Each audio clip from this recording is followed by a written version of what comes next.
최근 젊은이들 사이에서는 오래된 수동 변속기가 다시 유행이라는데요. 어느 유명 작가는 수동 변속기가 인간을 행복하게 만든다 라는 발언으로 화제가 되고 있습니다. 오늘은 사람들이 왜 수동 변속기에 열광하는지 그 이유를 취재해보겠습니다. 1980, 90년대 자동차의 변속기는 수동 미션이 기본이었습니다. 저희 부모님이 타시던 프라이드를 예로 들면 80년대 후반 당시 신차 출고가가 수동 미션은 400만원에 불과했던 반면 자동 변속기 옵션을 추가하면 500만원 정도에 육박하였습니다. 1988년 기준 시내버스 요금이 140원, 2023년 현재 시내버스 요금이 1200원인 것을 감안하면 자동 변속기는 대다수의 사람들이 선택하기 부담스러운 옵션이었습니다. 그래서 수동운전은 당연한 이야기였던 시절이었죠. 이와 더불어 사회적인 편견도 자동 변속기의 보급을 지연시키는 데 한몫을 하고 있었습니다. 남자라면 수동이다. 자동은 운전을 못하는 사람들이나 타는 것이다. 라는 사회적인 압박은 수많은 남성들로 하여금 평생 운전하는 일이 있을까 싶은 1톤 트럭으로 운전면허 시험을 연습하던 추억을 만들어 주었죠. 저는 군복무 시절 전우들과 함께 운전면허 시험을 봤었는데 이러한 편견 때문인지 전부 일종 보통 면허를 취득했었습니다. 그때 함께한 친구들 중에 수동운전을 하고 있는 사람이 하나라도 있을지 모르겠네요. 2023년 현재 국산 승용차로는 유일한 아반떼 N을 제외하고는 수동 미션이 전멸한 지금 아직도 수동 미션을 고집하는 사람들이 있는데요. 오늘은 왜 이 사람들이 아직도 수동 미션을 고집하고 있는지 그 이유를 심리학적으로 파헤쳐 보겠습니다.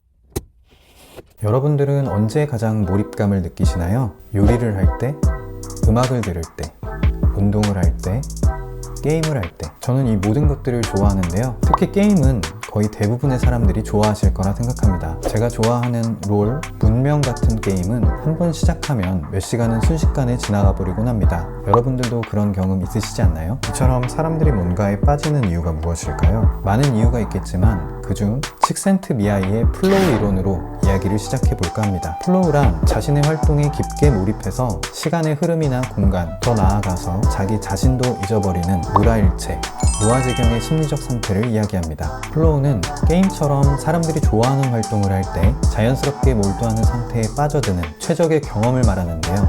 이런 몰입 상태는 능력과 난이도라는 두 차원의 상호작용으로 일어납니다. 플로우 이론을 간단하게 설명하면 난이도가 낮고 내 능력도 낮다면 그 일에 관심이 없게 되고요. 난이도가 높지만 내 능력이 부족하다면 불안감을 느끼게 됩니다. 반대로 내 능력은 뛰어나지만 난이도가 낮다면 지루함을 느끼게 되고요. 내 능력과 난이도 모두 높다면 그 일에 몰입하게 됩니다. 요약하면 하고자 하는 일에 대한 난이도와 내 능력이 적절한 조화를 이루면 몰입 상태에 빠지게 된다는 것입니다. 게임은 이러한 난이도와 능력의 조화를 최대치까지 끌어올린 예술의 결정체입니다. 플레이어의 능력과 난이도를 점차적으로 높여가도록 게임을 설계해서 우리가 게임에서 빠져나올 수 없도록 몰입하도록 하는 것이지요. 운전도 마찬가지입니다. 요즘 자동차들은 운전자의 편의를 위해 자동차가 거의 모든 것을 대신해줘 운전의 난이도는 갈수록 낮아지고 있습니다. 자동 변속기는 너무나 당연한 얘기가 돼버렸고 일정한 속도를 유지해주는 크루즈 컨트롤, 외부 밝기를 감지해서 조명을 끄고 켜주는 오토라이트, 그리고 이제는 목적지만 입력하면 운전까지 대신해주는 자율주행까지. 물론 기술의 발전이 엄청난 편의를 가져다 준 건 사실이지만 사람의 일을 모두 가져가 버리니 운전의 과정 속에서 느낄 수 있는 재미가 사라지고 있습니다. 그래서 저는 요즘 차들을 운전하다 보면 자꾸 딴 생각을 하거나 졸음이 와서 열심히 껌을 씹고 허벅지를 꼬집곤 합니다. 하지만 수동운전이라면 어떨까요? 흔히 스틱이라고 불리는 수동 변속기 차량은 자동 변속기와 달리 변속을 위한 모든 과정을 운전자가 직접 조작해야 합니다. 끊임없이 변화하는 도로의 흐름에 맞춰 속도를 바꿔나갈 때마다 양손은 핸들과 기어봉을, 양발은 클러치와 가속 페달을 번갈아가며 움직여줘야 하죠. 차가 받고 있는 관성력과 엔진의 회전수 등을 온몸으로 느끼고 도로 상황을 예측해가며 부드럽게 변속을 하는 것은 운전에 몰입하게 만드는 중요한 요소 중 하나입니다. 수동운전을 처음 배우던 때를 기억하시나요? 1톤 트럭 위에서 잔뜩 긴장하고 클러치를 조작하며 울컥울컥 출발하던 일, 마트 주차장에서 시동을 꺼먹었었던 일, 오르막에서 신호등에 걸렸는데 뒷차가 바짝 붙어있어 곤란했었던 일. 당시에는 식은땀이 날 정도로 저에게 수동운전은 난이도가 높은 게임이었습니다. 운전할 때마다 약간의 불안감과 긴장감도 가득했었죠. 하지만 다행히 점진적으로 운전 기술이 늘어갔고 지금은 온전히 운전에 몰입할 수 있게 되었습니다. 오래된 프라이드의 낮은 출력을 보완하기 위해 오르막에서 다운시프트를 하고 긴 내리막에서는 브레이크의 과열을 방지하기 위해 엔진 브레이크를 활용하는 것, 코너 탈출 시에 미리 RPM을 띄워서 경쾌하게 재가속하는 것 등 수동운전에 몰입하게 하는 요소들은 몇 시간이고 얘기할 수 있을 것 같습니다.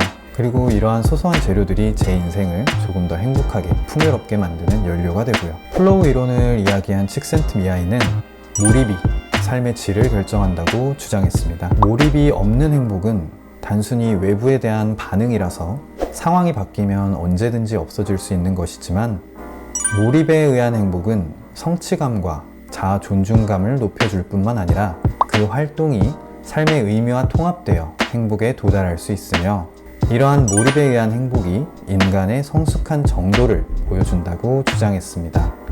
성공한 사람들을 대상으로 한 몰입 경험을 연구한 결과에서도 자신이 보유한 기술을 대폭 활용할 때 몰입을 경험한다고 하며 그와 같은 경험이 큰 성취감과 만족감을 얻게 하고 또다시 같은 일을 하게 만드는 선순환으로 나타났다고 합니다. 반대로 몸을 많이 움직이지 않거나 수동적인 삶을 사는 사람은 장기적으로 좌절감과 불안을 겪을 확률이 높다고 하죠.